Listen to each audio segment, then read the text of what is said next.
Ladies and gentlemen, we're here with Audric de Castro, fighting right now, training out of Victory MMA. Audric, how you doing, bro? I'm doing well. How about you? Fantastic. All right, let's get down here, man. I want to dig in here a little bit. Let's go back to when did you first start fighting? Like how did it start?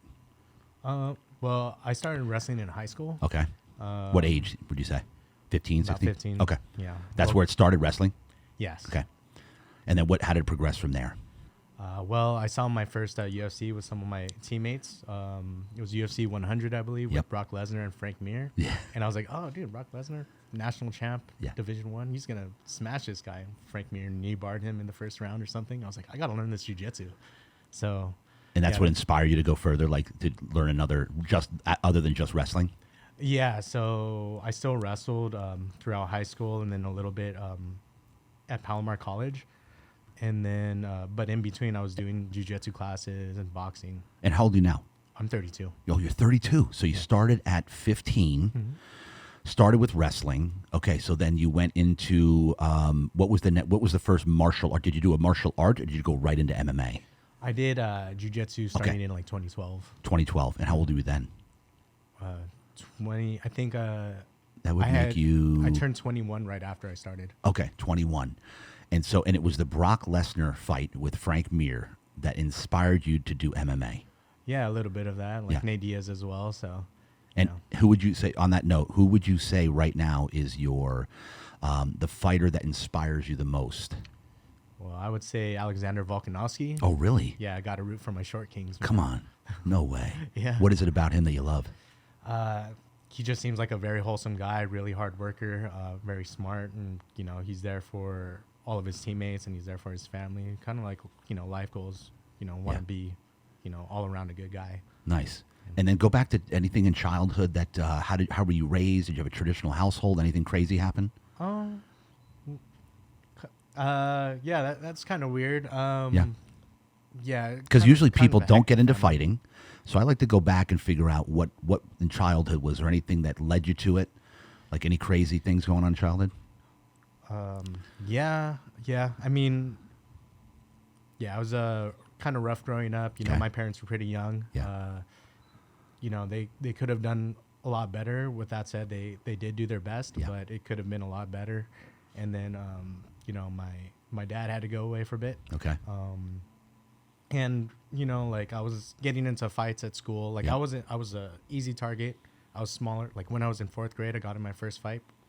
I got picked on by a 3rd grader, Yeah. actually, and he was much bigger than me, punching me in the face.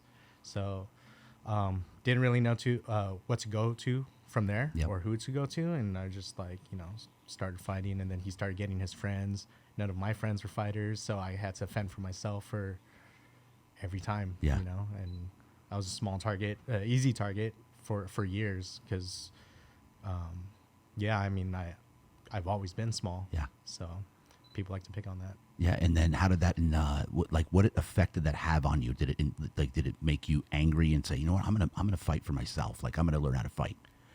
Yeah. Definitely started having like a chip on my shoulder, very aggressive. I mean, I'm very calm in general, but it's just there are times where it just comes out of me, like it's almost like an impulse. I don't mean for it to, so balancing out with like the martial artist aspect of like having the composure and stuff has been a really long journey for me and a hard one.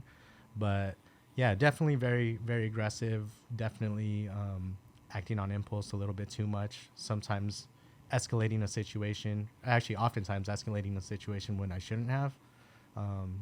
Someone looked at me different or like looked at me weird or said something, I'd be the first one to be like, hey man, you got a fucking problem? Yeah. Even though I shouldn't, Right. but that's just,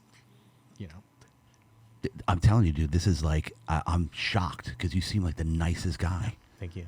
When I first met you, when you came in, I'm like, dude, this guy is so nice. But you gotta switch that you flips, huh? Yeah. And sometimes, again, like I don't mean to switch it. Yeah. It's just I'm always in that survival mode, right? Because it's like I didn't read it. I didn't really know about this until like this Nick Diaz article.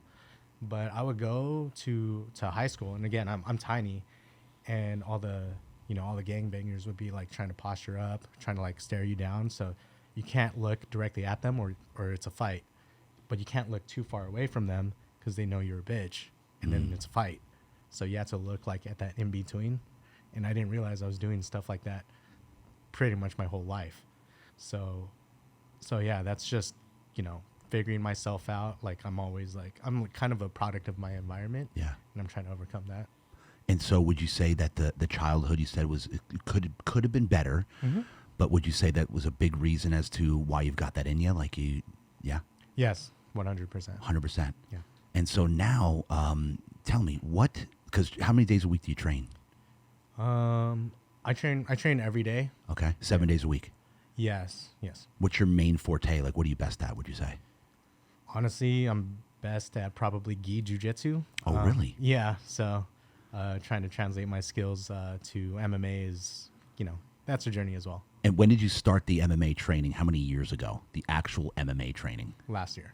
Last year? Mm-hmm. Really? Yes. And so how many fights have you had in the ring? I've only had one. You've had one? Mm-hmm. Okay. Here's the question that I can't wait to hear. 7 days a week training, fighting in a ring is not normal. This is serious, crazy stuff. Yep. What keeps you going? What's your main motivation? Why do you do what you do? What keeps you going? Man, that's a good question. Honestly, it's just something that I feel within me. Like today, I trained from 8 till 2, and at the end of it all, I felt happy. It's my therapy. Sometimes I get a little bit too anxious. I have a lot of expectations of myself, but it's only when I train that I can alleviate all that. There's all that other stuff, like, career stuff, the certifications I have to get, work politics, but all of that kind of subsides after all the training. And then, I expect a lot from myself. So why not just train? Why not just spar? How about we fight? Yeah. So. And how do you feel about this next fight? Do you know who you're fighting? Well, of course you do, but yes. What's his name? I believe his name is something like Hong Nguyen. Okay. What do you know about him? I actually, he's from Orange County, I believe. He has fought for Epic before. Yep. I think it said that he was like 10th Planet Fullerton. And he seems like a well-rounded fighter. Southpaw. So that's going to be an interesting, obstacle. Yeah. Most people are going to fight Orthodox. So yeah, it's definitely a cool How's your puzzle. confidence level? You going to take him? Yeah, I'm going to take him. Look how nice. Guys, he's so nice. I can't even imagine. When you get in the ring, though, what happens? When the cage closes, what happens? What kind of mode do you go into? Honestly, I'm just focusing on making decisions. I'm not focusing on how I'm feeling. I'm not mad. I'm not angry. I'm not nervous. I'm just thinking about how do I solve this puzzle. I love that, man. Audric de Castro, ladies and gentlemen, this was fantastic. Appreciate your time, man. It's been an honor. Hey, appreciate Good luck yours. at your fight, brother. You got it. Thank you. That's a wrap. Let's go.